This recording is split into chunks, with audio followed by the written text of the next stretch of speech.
nama saya Muhammad Jembar.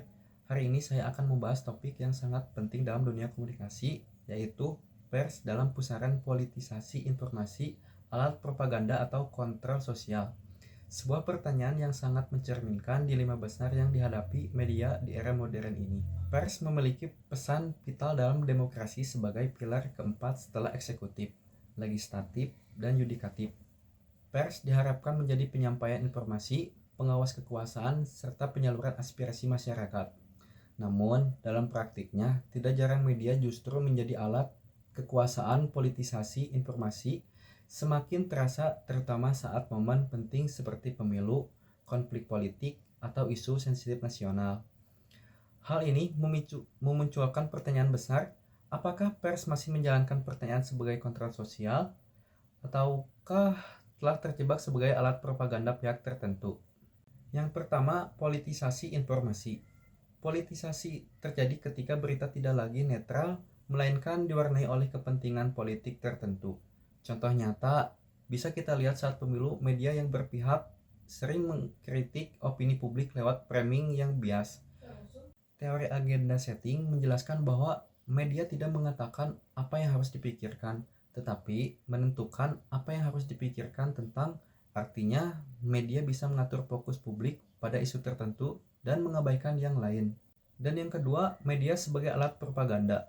Beberapa media memiliki elit politik atau korporasi besar kerap digunakan untuk mengkampanyekan agenda mereka, menjelekkan lawan politik, atau menciptakan citra positif palsu.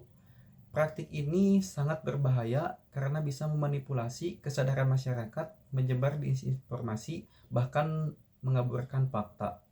Dan yang ketiga, kontrol sosial yang melemah. Idealnya, pers menjadi alat kontrol sosial mengungkapkan korupsi, ketidakadilan, dan pelanggaran HAM.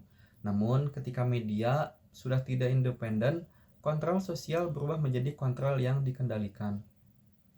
Dampak politisasi pers, yang pertama, turunnya kepercayaan publik masyarakat melalui skeptis terhadap berita yang beredar, istilahnya seperti media buzzer atau media bayaran semakin terdengar. Dan yang kedua, polarisasi sosial.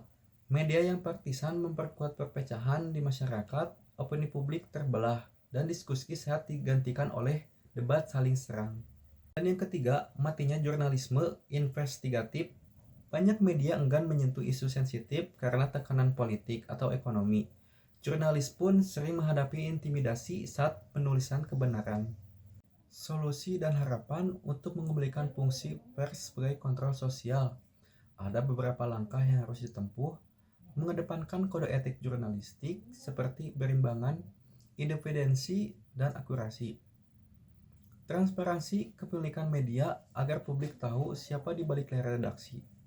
Meningkatkan literasi media masyarakat agar tidak mudah termakan propaganda. Melindungi jurnalis dari tekanan politik dan kekerasan. Pers berada di persimpangan antara menjadi alat propaganda atau menjadi kekuatan kontrol sosial yang sehat. Kitalah yang menentukan arah itu sebagai konsumen media. Mari kita kritis, selektif, dan mendukung jurnalisme yang jujur dan bermutu.